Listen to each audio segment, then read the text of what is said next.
டேய் தம்பி, மெண்டல் இங்க வந்து தூங்காதடா பைத்தியமே. தூங்குறதுக்கு உனக்கு இடமே கிடைக்கலையா? உங்க அப்பா பார்த்தா என்ன சொல்றது? இதுல அணில் கொஞ்சம் வேற கலாய்ப்பாங்க. எது அணில் குஞ்சுகள் கலாய்ப்பாங்க வேறயா? அதாவது இவங்க இந்த தாவேகா தொண்டர்கள் இருக்காங்க இல்லையா, அவங்கள தான் சொல்றாங்க. நான் கூட முதல்ல இந்த ஏஐ வீடியோவை திமுகவை உதயநிதி ஸ்டாலின் அவர்களை கலாய்க்கிறதுக்கு தான் பண்ணியிருக்காங்கன்னு நினைச்சேன். அப்புறம் தான் தெரிஞ்சது, தேடி பார்க்கும்போது தான் தெரிஞ்சது, உண்மையாலேயே நம்ம சட்டமன்றத்தில் சின்னவர் கொட்டாய் விட்டு கொரட்டை விட்டு தூங்கியிருக்காருன்னு. இந்த திமுக காரங்களை பாருங்களேன், இவங்க இங்க சட்டமன்றத்திலையும் தூங்குறாங்க, அங்க நாடாளுமன்றத்திலையும் தூங்குறாங்க. திமுக காரங்க தான் இப்படி இருக்காங்கன்னு பார்த்தா, திமுக கூட கூட்டணியில் இருக்கக்கூடிய கூட்டணி ஒட்டணி கட்சிகள் அவங்களும் அப்படிதான் இருக்காங்க. தமிழகத்துல எப்படி சின்னவரோ அதே மாதிரி அங்கிட்டு பப்புஜி இருக்காரு. இங்க எப்படி சின்னவர் சட்டமன்றத்துல தூங்கி வழிறாரோ அதே மாதிரி பப்புஜி பார்லிமெண்ட்ல தூங்கி வழிவாரு. பார்லிமெண்ட்ல சீரியஸான டிஸ்கஷன்ல போயிட்டு இருக்கும் பொழுது அதை பத்திலாம் கொஞ்சம் கூட கவலையே படாம நம்முடைய பப்புஜி அவர்கள் நல்லா கொரட்டை விட்டு தூங்கிட்டு இருப்பாரு. இவங்களா விடுங்க, இப்போ புதுசா ஒரு ராஜ்யசபா எம்பி ஒருத்தர் வந்திருக்காரு இல்லையா, கமலஹாசன். அவர் என்னடானா இவங்களுக்கெல்லாம் மேல இவங்களாச்சும் தூங்கி வழிகிறாங்க. ஆனா இந்த கமலஹாசன் என்ன பண்றாரு, பேசுறேன்னு சொல்லி பேசியே கழுத்து இருக்கிறாரு. இவங்கெல்லாம் தூங்குறாங்க, தூங்குறத கூட விட்டுறலாம். ஆனா இந்த கமலஹாசன் என்ன பண்றாரு, ஊமையா பேசுற, ஊமையை எடுத்து காட்டி பேசுற சொல்லி கண்ட கர்மத்தையும் கத்திக்கிட்டு கிடக்கிறாரு. இவங்களா எம்பி எம்எல்ஏ ஆகலன்னு எவன் அழுதான்? இவங்களா எம்பி எம்எல்ஏ ஆனதுனால எவனுக்காச்சும் பிரயோஜனம் இருக்கா? நயா பைசா பிரயோஜனம் கிடையாது. இப்போ இன்னொரு குட்டி கிளிப்பிங் போடுறேன், அதை பார்த்துட்டு வாங்களேன். 100 ஆண்டு காலம் வாழ்க, நோய் நொடி இல்லாமல் வளர்க, ஊராண்ட மன்னன் புகழ் போல உழவாடு மன்னல் வாழாது 100 ஆண்டு காலம் வாழ்க. ஐயோ, பைத்தியக்கார பைலட் இந்த நாடு மக்களும் மாட்டிட்டு படுற பாடு. சரி. தமிழக சட்டமன்றத்தில் இருக்கக்கூடிய திமுக எம்எல்ஏக்கள் இவங்க அவங்க தொகுதி மக்களுக்கு தேவையான விஷயங்களை பத்தி பேசுறாங்களோ இல்லையோ, ஆனா எப்பவுமே சின்னவர் மற்றும் பெரியவர், அதாவது உதயநிதி ஸ்டாலின் அப்புறம் ஸ்டாலின், இவங்க ரெண்டு பேருமே பாராட்டி சீராட்டி துதிப்பாடுறாங்க. இந்த லட்சணத்துல இவங்க எல்லாம் மேடைக்கு யாருன்னா சமூக நீதி சமத்துவம் வேற பேசுவாங்க. இந்த வீடியோல நம்முடைய முன்னாள் நிதியமைச்சர் திரு பிடிஆர் பழனிவேல் தியாகராஜன் இருக்காரு இல்லையா, அவருடைய ரியாக்ஷன் தான் அல்டி. உண்மையாலேயே அந்த மனுஷன் கொடுக்குற ரியாக்ஷனை பாருங்களேன். இந்த பைத்தியகார கூட்டத்தில் வந்து நம்ம சிக்கி சின்னாபின்னம் ஆகுறோமே அப்படின்ற மாதிரி அவர் நினைச்சிருப்பார் போல. உண்மையாலேயே அந்த மனுஷன் சிரிப்புக்கு பின்னாடி இதுதான் இந்த அர்த்தம் தான் இருந்திருக்கும். அந்த ஆளு படிச்ச படிப்புக்கு, அந்த ஆளுக்கு இருக்கிற நாலேஜுக்கு, அந்த ஆளு வேலை பார்த்த இடத்துக்குலாம் அவர் எங்க எப்படி இருந்திருக்கணும். எந்த ஜென்மத்துல பண்ண பாவமோ இந்த கொத்தடிமை கூட்டத்துக்குள்ள மாட்டிக்கிட்டு பாவம் மனுஷன் வெளியவும் வர முடியாம, உள்ள என்ன நடக்குதுன்னு வெளிப்படையா சொல்லவும் முடியாம ரொம்ப கஷ்டப்படுறாருங்க. ஒரே ஒரு ஆடியோ தான் லீக் ஆச்சு. அந்த ஒத்த ஆடியோல இவருடைய ஒட்டுமொத்த கெரியரும் மொத்தமா க்ளோஸ். பிடிஆர் சார், நீங்க பாவம் சார், உண்மையாலே நீங்க ரொம்ப பாவம் சார்.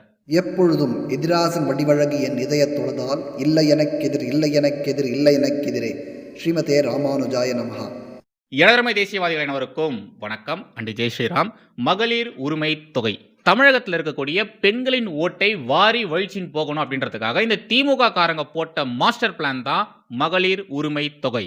3000 ரூபாய் பொங்கல் பரிசு, 5000 எங்க காசு. நான் கூட என் பையனுக்கு ட்ரெஸ் எடுக்க போனா அங்க நான் வரி கட்டினேன், டாக்ஸ் கட்டினேன், எல்லாத்துக்குமே நான் டாக்ஸ் கட்டினேன். இந்த ஒரு 5 வருஷமா என் டாக்ஸை முடிவு பண்ணா இன்னும் அவங்க 1 லட்சம் ரூபாய் கொடுத்தாலும் எனக்கு பத்தாதுதான் இன்னைக்கு இருக்கிறதுக்கு. அது எப்படி அவங்க காசு ஆகும்? அவங்க நகை அடை வச்சாங்களா? அவங்க லேண்ட் எடுத்து கொடுத்தாங்களா? எங்கிட்டே பிடுங்கி எங்கிட்டே கொடுத்து தமிழ் மக்கள் இதுல பாதி பேர் வராமன்னு நம்ம பஸ் மறியல் அந்த மறியல்னு பண்ணிட்டு தான் இருக்காங்க. எல்லா பேத்துக்குமே கொடுத்துட்டீங்களா? பாதி பேர் 4 வருஷம் 5 வருஷம்லாம் வாங்காதவங்களே. இந்த திமுக காரங்க வாக்குறுதியா கொடுத்த மாதிரி அனைத்து மகளிருக்கும் 1000 ரூபாவை இவங்க ஆட்சிக்கு வந்த டே 1ல இருந்து இப்போ வரைக்கும் ஒழுங்கா ஃபாலோ பண்ணியிருந்தாங்கன்னா, மற்ற வாக்குறுதிகளை விட இந்த ஒரு வாக்குறுதியை சரியான முறையில் தொடர்ந்து ஃபாலோ பண்ணியிருந்தாங்கன்னா கண்டிப்பா 2026 சட்டமன்ற தேர்தலில் தமிழகத்தில் இருக்கக்கூடிய பெண்களின் ஓட்டை இவங்க எதிர்பார்த்திருக்கலாம். ஆனா நம்ம ஆளுங்களுக்கு தான் ஒரு ஸ்பெஷல் திறமை இருக்கே, இந்த திமுக காரணங்களுக்கு ஒரு ஸ்பெஷல் திறமை இருக்கே. அவங்க சொன்னதும் செய்ய மாட்டாங்க, சொல்லாததும் செய்ய மாட்டாங்க, ஆல்ரெடி இருந்த விஷயத்தையும் கண்டினியூ பண்ண மாட்டாங்க. இப்போ 10 பேர் இருக்கிறாங்கன்னு வச்சுக்கோங்களேன், 10 பெண்கள்ல 4 பெண்களுக்கு மட்டும் மகளிர் உரிமை தொகையை கொடுத்தா மிச்சம் இருக்கிற 6 பெண்களுக்கு காண்டாகுமா ஆகாதா? அதுவும் அந்த 4 பெண்கள் ஊபிஸ்கள் குடும்பத்தை சேர்ந்த பெண்களா இருந்தாங்கன்னா மிச்சம் இருக்கக்கூடிய பெண்களுக்கு ஒட்டுமொத்த கட்சி மீது வெறுப்பு வருமா வராதா? திமுக கொடுத்த வாக்குறுதிப்படி 2021 இவங்க இந்த மகளிர் உரிமை தொகையை அனைத்து பெண்களுக்கும் கொடுத்திருந்தாங்கன்னு வச்சுக்கோங்களேன். அதாவது 2021, 2022, 2023 இந்த 3 வருஷத்துல அவங்க ஒழுங்கா 1000 ரூபாய் 1000 ரூபாய் 1000 ரூபாய் மாசம் மாசம் கொடுத்திருந்தாங்கன்னா இந்நேரம் அந்த பெண்களுக்கு 28,000 ரூபாய் கிடைச்சிருக்கும். ஆனா இந்த திமுக கொடுக்கவே இல்லை. இது அவங்க கொடுத்த வாக்குறுதி தான். நாங்க ஆட்சி அதிகாரத்துக்கு வந்தா அனைத்து மகளிருக்கும் உரிமை தொகை கொடுப்போம்னு சொன்னாங்க. ஆனா அவங்களுடைய வாக்குறுதியை அவங்க நிறைவேற்றவே இல்லை. நாங்க கண்டிப்பா கொடுப்போம், நாங்க ஆட்சி அதிகாரத்துக்கு வந்தா அனைத்து மகளிருக்கும் இந்த உரிமை தொகையை கொடுப்போம் அப்படின்ற மாதிரி பயங்கரமா பேசினாங்க. நாங்களாம் வந்தோம்னு வச்சுக்கோங்க அறுத்து தள்ளிடுவோம் அப்படின்ற மாதிரி ஓன்னு பில்டப்லாம் கொடுத்து பேசினாங்க. ஆனா அவங்க சொன்ன விஷயத்த அவங்க ஃபாலோ பண்ணவே இல்லை. அனைத்து பெண்களுக்கும் அவங்க இந்த உரிமை தொகையை கொடுக்கவே இல்லை. தமிழகத்தில் இருக்கக்கூடிய பெண்களை இந்த திருட்டு திமுக அரசு நம்ப வச்சு ஏமாத்தி இருக்கு. இவங்க கொடுத்த வாக்குறுதியை நம்பிதான் தமிழகத்தில் இருக்கக்கூடிய பெண்கள் திமுகவுக்கு ஓட்டு போட்டாங்க. நாங்க ஆட்சி அதிகாரத்துக்கு வந்தா கண்டிப்பா 1000 ரூபாய் கொடுப்போம்னு சொல்லி சத்தியம்லாம் பண்ணாங்க. தேர்தலில் வின் பண்ணதுக்கு அப்புறமா நாங்க 1000 ரூபாய் எல்லாருக்குமே கொடுப்போம்னு சொல்லி விளம்பரம்லாம் பண்ணாங்க. நரம்பு புடைக்க உணர்ச்சி போங்க பயங்கரமா பேசி பேசி பேசி விளம்பரம்லாம் பண்ணாங்க. விளம்பரம் தான் பண்ணாங்க. ஆனா மக்களுக்கு அனைத்து பெண்களுக்கு அவங்க சொன்ன அந்த உரிமை தொகையை கொடுக்கவே இல்லை. 2021 திமுக ஆட்சி கட்டில ஏறினதுக்கு அப்புறமா ஒரு சில தினங்கள்ல கொடுத்துருவாங்க, இந்த மகளிர் உரிமை தொகையை அனைத்து மகளிருக்கும் ஒரு சில தினங்கள்ல இவங்க கொடுத்துருவாங்க அப்படின்ற மாதிரி தமிழக மக்கள் நினைச்சாங்க. வாரங்கள் மாதங்களாச்சு, மாதங்கள் வருடங்களாச்சு, கிட்டத்தட்ட 28 மாதங்கள் இவங்க அனைத்து மகளிருக்கும் உரிமை தொகை உண்டு அப்படின்ற மாதிரி விளம்பரங்கள் மட்டும்தான் பண்ணாங்களே ஒழிய அந்த திட்டத்தை செயல்படுத்தவே இல்லை. கடைசியா இந்த திட்டத்தை, இந்த மகளிர் உரிமை தொகை திட்டத்தை எப்ப திரும்ப இவங்க செயல்படுத்தினாங்க? 2024 நாடாளுமன்ற தேர்தல் வந்தது பாத்தீங்களா? அந்த நேரத்துல, அந்த தேர்தல் நெருங்குற நேரத்துல இந்த ஒரு திட்டத்தை இம்ப்ளிமெண்ட் பண்ணி அதன் மூலமா இவங்க வாக்குகளை, ஓட்டுகளை அறுவடையும் பண்ணாங்க. அந்த நேரத்துல இது மாதிரியான ஒரு கேடுகட்ட அரசியலையும் இந்த திமுக காரங்க பண்ணாங்க. இது ஏதோ தெரியாம நடந்திருக்கும், திமுகவினருக்கு நிறைய வேலைகள் இருந்திருக்கும், நிறைய அரசு வேலைகள் இருந்திருக்கும், அந்த ஒரு பிஸியில இவங்க இதை மறந்துருப்பாங்க அப்படின்ற மாதிரி மட்டும் தயவு செய்து நினைக்காதீங்க. இவங்க இந்த ஒரு விஷயத்த பக்காவா ஸ்கெட்ச் போட்டு தான் பண்ணியிருக்காங்க. உங்க எல்லாரையுமே நம்ப வச்சு ஏமாத்திருக்காங்க. தமிழகத்தில் இருக்கக்கூடிய பெண்களுக்கு இந்த திமுக அரசு துரோகம் தான் பண்ணியிருக்கு. திமுக கொடுத்த இந்த ஒரு வாக்குறுதியை ஒழுங்கா அவங்க செயல்படுத்தி இருந்தாங்கன்னா இந்நேரத்துக்கு தமிழகத்தில் இருக்கக்கூடிய பெண்களுக்கு 28,000 ரூபாய் அவங்க கையில வந்திருக்கும். அந்த 28,000 ரூபாய் தமிழக பெண்களுக்கு எவ்வளவு வகையில பயனுள்ளதா மாறி இருக்கும் கொஞ்சம் யோசிச்சு பாருங்க. ஆனா இந்த திருட்டு திமுக அரசு பெண்களை, தமிழக பெண்களை ஏமாத்திருக்கு, நம்ப வச்சு ஏமாத்திருக்கு. சரி, இந்த திட்டத்தை ஒரு வழியா ரொம்ப வருஷம் கழிச்சு இதை இம்ப்ளிமெண்ட் பண்ணிட்டாங்க. இம்ப்ளிமெண்ட் பண்ண இந்த ஒரு விஷயத்தையாச்சும் அனைத்து பெண்களுக்கும் கொடுத்தாங்களா? இல்ல, அதையும் அவங்க ஒழுங்கா பண்ணல. தமிழகத்துல ஒரு சில இடங்கள்ல இந்த மகளிர் உரிமை தொகைக்கு நீங்களா எலிஜிபிள் அப்படின்ற மாதிரிலாம் சொல்லியிருப்பாங்க இல்லையா? அப்படி சொல்லப்பட்ட நபர்களுக்கும் இந்த உரிமை தொகையானது போய் சேரல. தகுதி வாய்ந்த பெண்களுக்கு மட்டும்தான் மகளிர் உரிமை தொகைன்னு சொன்னாங்க. அப்படி அவங்க தகுதி வாய்ந்த பெண்கள்னு தேர்ந்தெடுக்கப்பட்ட பெண்களுக்கும் அந்த பணமானது சரியான நேரத்துல வரவே இல்லை. அனைத்து பெண்களுக்கும் உரிமை தொகைன்னு தான் இந்த திமுகவினர் பயங்கரமா பிரச்சாரம்லாம் பண்ணாங்க. ஆனா உண்மையாலேயே இந்த திமுக என்ன பண்ணிருக்கு? பெண்களை பிச்சை தான் எடுக்க வச்சிருக்கு. இந்த 1000 ரூபாய்க்காக பிச்சை தான் எடுக்க வச்சிருக்கு. இப்போ என்னடானா திடீர்னு 5000 ரூபாய் போட்டிருக்காங்க. எதுக்கு 5000 ரூபான்னு கேட்டா, இப்ப கோடை விடுமுறை வருது இல்லையா? சம்மர்ல மக்கள் கஷ்டப்படுவாங்கன்னு சொல்லி அவங்களுக்கு இந்த கோடை விடுமுறைக்காக சிறப்பு நிதியாக 2000 ரூபாய் நாங்க கொடுத்துருக்கோம் அப்படின்ற மாதிரிலாம் சொல்லியிருக்காங்க. தேர்தலுக்காக புது டிராமாவை இவங்க அரங்கேற்றம் பண்ணியிருக்காங்க. இந்த திமுக டே 1ல இருந்து இப்ப வரைக்கும் நாடகம் மட்டும்தான் போட்டுட்டு வந்துட்டு இருக்காங்க. ஏதோ மக்களுக்காக சேவை பண்றதுக்காக இவங்க ஜென்மம் எடுத்த மாதிரி, பிறவி எடுத்த மாதிரி பயங்கரமா நாடகம்லாம் போட்டுட்டு வந்திருக்காங்க. இதெல்லாம் கூட விட்டுறலாங்க. ஆனா இந்த 5000 ரூபாய் கொடுத்துப்புட்டு முதலமைச்சர் ஸ்டாலின் அவர்கள் ஒரு வீடியோ ஒன்னு போட்டிருந்தாரு பாருங்க. அந்த வீடியோல அவர் பேசியிருந்தாரு பாருங்க. அது மட்டும் என்னால ஜீரணிக்கவே முடியலங்க. இந்த தருணத்துல இன்னொரு அன்பான வேண்டுகோள். இந்த 5000 ரூபாயை அடுத்த 3 மாசத்துக்கு நீங்கள் பயன்படுத்திக்கணும் என்பதால் கொஞ்சம் கவனமாக செலவு பண்ணுங்கள்.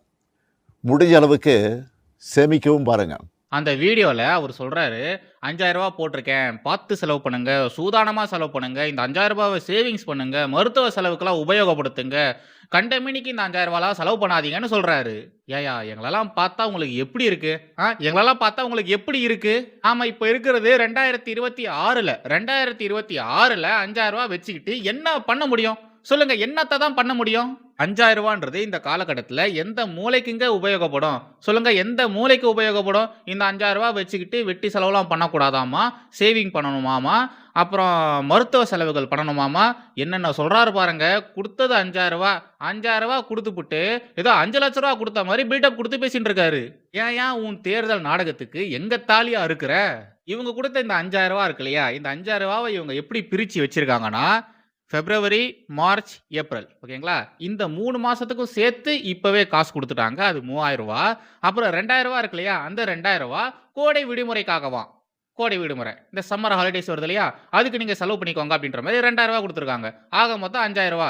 அதாவது இப்பவே முன்கூட்டியே மார்ச், ஏப்ரல் இந்த 2 மாசத்துக்கு சேர்த்து இப்பவே இந்த மகளிர் உரிமை தொகையாக காசு கொடுத்துட்டாங்க. நீங்க அடுத்த மாசம் மகளிர் உரிமை தொகை வரலையே அப்படின்ற மாதிரிலாம் எதிர்பார்க்க கூடாது, கேள்வியெல்லாம் கேட்கக்கூடாது.